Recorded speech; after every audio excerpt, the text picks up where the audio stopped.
Okay, hello everyone.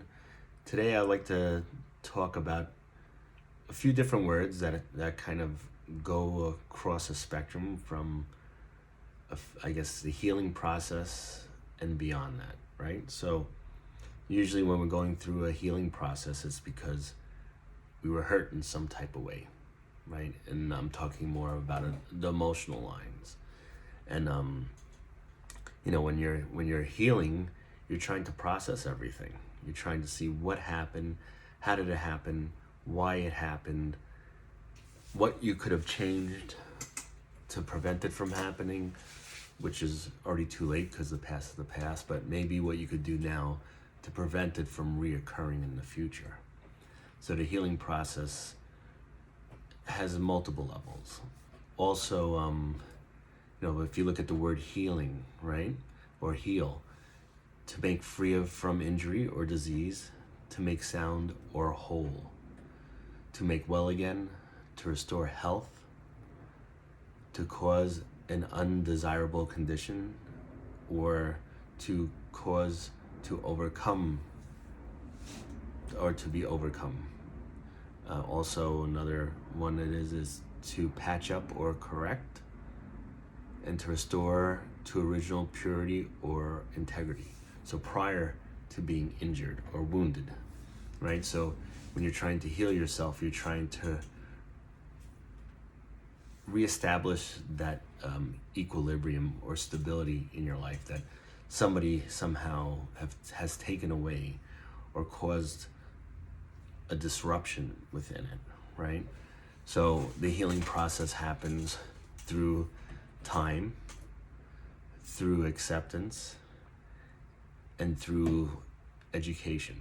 So when you educate yourself and learn about what the conditions were, what were the things that caused you to perpetuate it or stay in it for as long as you did, what were the things that allowed you to stay in that situation for longer than what you should have, what were the boundaries that you haven't set that put you in that situation, what were the things that you allowed to happen which you shouldn't have, were you assertive or not, was that person manipulating you, did you have some type of intuition that was warning you but you didn't listen, was there a sense of chaos that or dysfunction that you were used to where you made excuses for that person, did you give them the benefit of the doubt, did you see red flags but you decided to just sweep them under the carpet?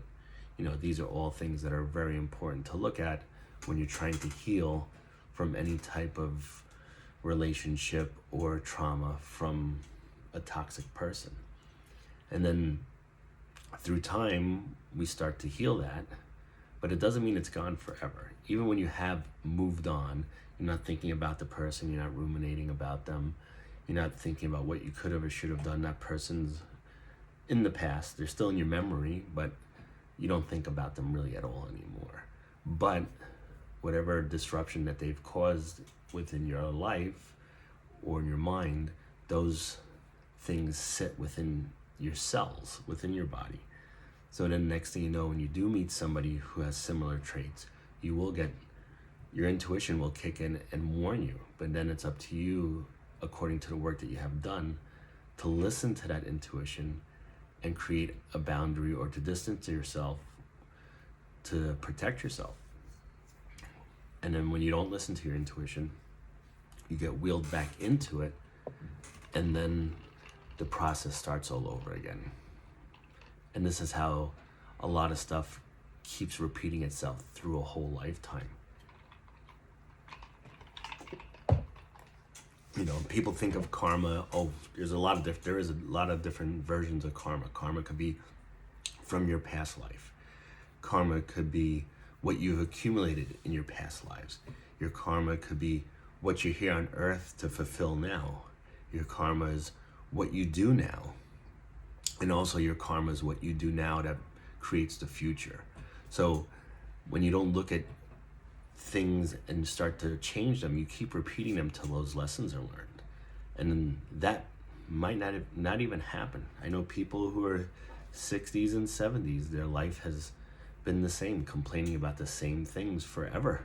Woe is me, pity party stuff, but nothing has changed at all, where they wonder why life can't be better, but it always can.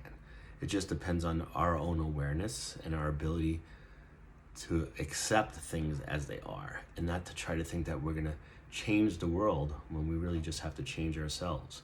And then when we change ourselves, not in a fake way, but in a way of learning and understanding, where we could grow spiritually, and we could grow with what is knowledge. Knowledge is learning something, right? But knowledge doesn't mean much if you can't put it into application and in part into real life. So when you're able to transfer knowledge and understanding into everyday life, that becomes something called wisdom. And that's what really helps you move along in life, and helps you grow, and helps you not repeat the same thing over and over again, wondering why you keep suffering. Just with anything. Say you try something for the first time and you get injured, and you're like, oh, I shouldn't have done it like that.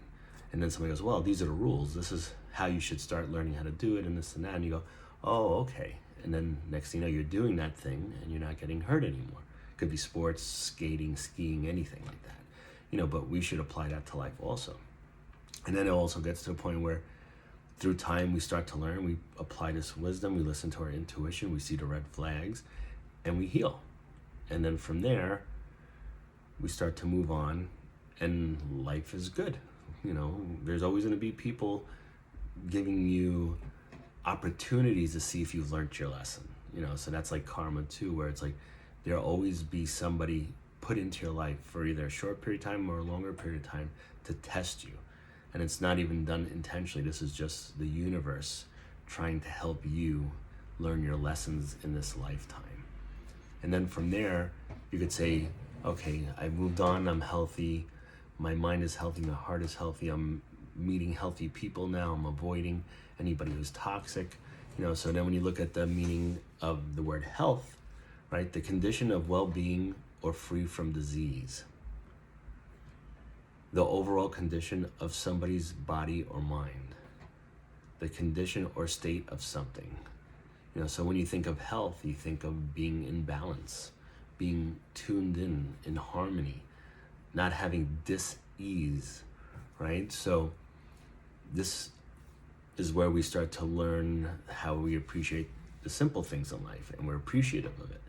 But then also, there's always a point where somebody will come back into our life to test us. And it's not even intentional, it's just the universe provides. It doesn't matter what we want.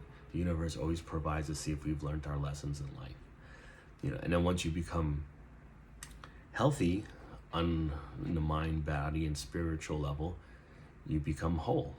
When you become whole, you know who you are. You know what your purpose is. You know what triggers you.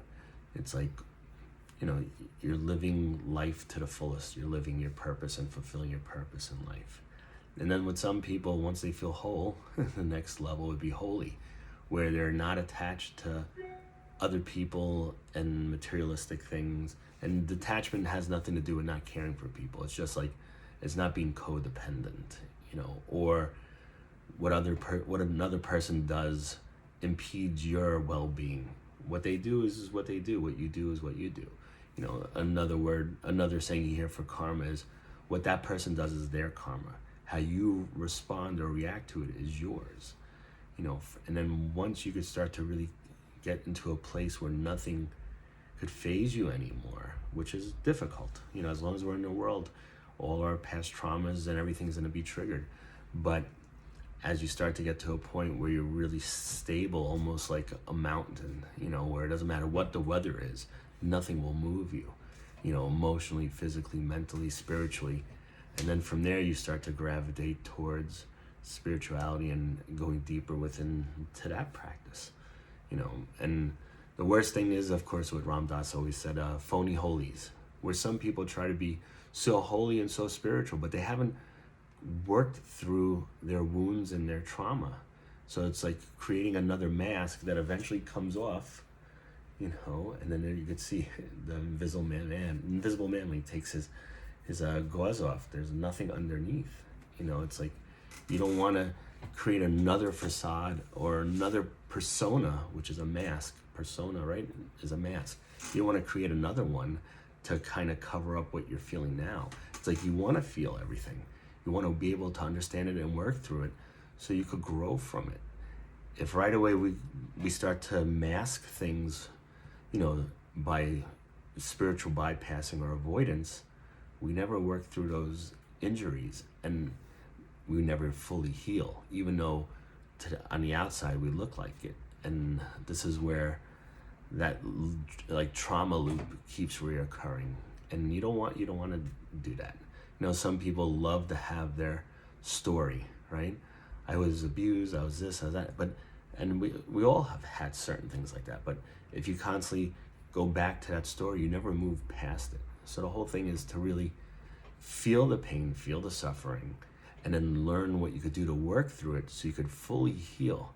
Once you could heal, you could be happy again, you could love again, you could live life again without being paranoid or worried that somebody's gonna come into your life and take away your happiness, because that will not happen anymore. Of course there'll be people to test you, but you'll be beyond that. And once you're beyond that, then life is very different, and the whole reason why they call any type of spiritual practice a practice is because it's something that you keep coming back to. But if you're able to maintain it, it helps you navigate. It becomes your GPS for life. And then within that and in itself, it will help you see things more clearly. And the biggest thing that we have to stop doing is giving people the benefit of the doubt when there's bad red flags, which is all the red flags. But it's not about being paranoid. But when you see a red flag, you go, okay, I got that one. Don't forget it. Oh, another one. Okay, well, how does this match their behavior? How does it match their words? And then you hold them accountable. And the thing is, either you call them out on it, or you create boundaries where you go, okay, I don't want to be in this person's presence, or whatever you want to call it, and it's not about brutally just cutting people off. It's just doing what's best for you to keep your peace, because nobody's worth your peace. Nobody's worth renting space in your mind, especially when it's hurtful stuff. So hopefully this gives you some ideas. Hopefully this helped a little bit. If I stumbled on some of my words, I apologize. Still getting used to doing this stuff. So that's about it for today. So thank you everybody for listening. God bless, and just keep moving forward. It doesn't matter if you take 3 steps forward, 2 steps back, 1 step forward, 4 steps back. Just keep moving forward and just try your best, and know that's good enough. It's not time bound. It doesn't matter what other people think. Just do what is going to help you grow and move on and get the most out of this life. All right, thank you.